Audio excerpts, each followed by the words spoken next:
Hello student, आज की इस वीडियो में हम लोग सीखेंगे कि किसी भी यौगिक को कैसे पहचानें कि वो अम्ल है या फिर क्षार है। और साथ में हम लोग अम्ल और क्षार के बीच में क्या अंतर होता है इसके बारे में भी इस वीडियो में हम लोग सीखेंगे। तो चलिए वीडियो को शुरू करते हैं। सबसे पहले अम्ल से कि अम्ल को पहचानने का तरीका क्या होता है कि सबसे पहले ये देखेंगे कि शुरू में क्या होना चाहिए, एच होना चाहिए। अगर किसी भी यौगिक में अगर आपको शुरू में एच दिख जाए तो वो समझ जाइए वो अम्ल है। जैसे यहाँ पे HCl एच दिख रहा है, यहाँ पे भी एच दिख रहा है, यहाँ पे भी एच दिख रहा है। ये सब सारा जो एच दिख रहा है, H2 दिख रहा है, एच दिख रहा है, ये सारा क्या है आपका अम्ल है। दूसरा क्या कंडीशन होता है कि अंतिम में डबल OH होना चाहिए।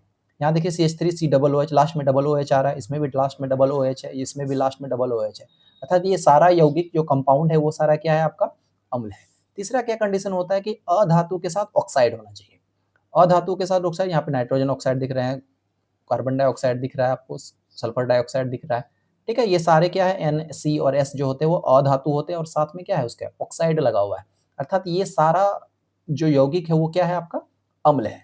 ये तीन कंडीशन आपको अम्ल के लिए याद रखना है। स्टार्टिंग पहला क्या है, H देखना है कि स्टार्टिंग में H होना चाहिए शुरू में, तो वो आपका हो जाएगा अम्ल। लास्ट में डबल OH है तो भी अम्ल, और अगर अधातु के साथ ऑक्साइड है तो भी अम्ल। ये तीन कंडीशन होता है किसी भी यौगिक को पहचानने के लिए कि वो अम्ल है। दूसरा क्या होता है, क्षार के बारे में अगर बात करेंगे तो क्षार को पहचानने का तरीका होता है कि उसके अंतिम में क्या होना चाहिए, OH होना चाहिए। यहाँ पे आप देख रहे होगे अंतिम में NaOH, यहाँ पे OH होल 2, यहाँ पे भी OH दिख रहा है, यहाँ पे भी OH है, OH होल 2 है। तो ये सारा जो यौगिक है वो क्या है आपका क्षार है। दूसरा क्या कंडीशन होता है कि धातु के साथ ऑक्साइड होना चाहिए। Al2 एल्युमिनियम जो है ये धातु होता है, मैग्नीशियम धातु होता है, ठीक है, लिथियम ये सब धातु होता है। ये सब धातु है, साथ में क्या है आपके ऑक्साइड लगा हुआ है। तो अगर धातु के साथ ऑक्साइड लगा हुआ है तो वो क्या कहलाएगा, क्षार कहलाएगा। तो क्षार के लिए दो कंडीशन याद रखना है, सिंपल सा, अंतिम में OH और साथ में क्या है धातु के साथ ऑक्साइड होना चाहिए। अगर ये दो कंडीशन आपके दिख रहा है यौगिक में तो वो हम समझ जाएंगे कि वो क्या है आपका क्षार है। उसके बाद अगर हम इसके बीच के अंतर को जानना चाहेंगे, इन दोनों के बीच में क्या अंतर होता है, अम्ल तथा क्षार में अंतर क्या होता है, तो ये जानने का प्रयास करेंगे। तो पहला क्या है आपका, यहाँ पे देख रहे हो अम्ल का जो स्वाद होता है वो क्या होता है आपका खट्टा होता है।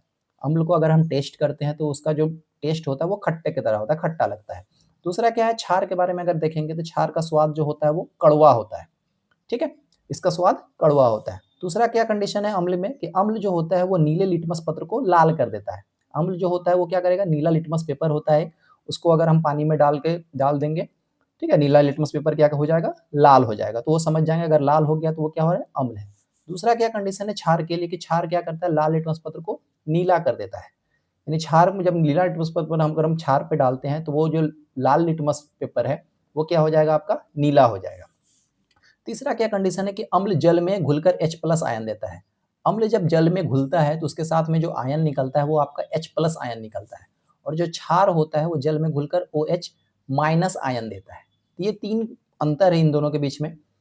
इन तीनों को आप लोग अच्छे से समझ जाइएगा और आराम से इसको याद कर लीजिएगा। तीसरा एक्सेप्शन में अगर आप लेंगे कि लवण के बारे में अगर समझेंगे तो लवण क्या होता है कि अम्ल तथा क्षार की अभिक्रिया से लवण तथा जल प्राप्त होते हैं। मतलब अम्ल को और क्षार को दोनों को अगर आप रिएक्शन करवा देते हैं, दोनों के बीच में अगर अभिक्रिया कर देते हैं तो लवण बनता है और साथ में क्या प्राप्त होता है आपका जल प्राप्त होता है। इसके लिए आपका समीकरण यहाँ पे दिख रहा होगा, अम्ल है, क्षार है, और अम्ल और क्षार को जब हम अभिक्रिया करवाएं तो क्या बनेगा आपका लवण बन जाएगा और साथ में जल बन जाएगा।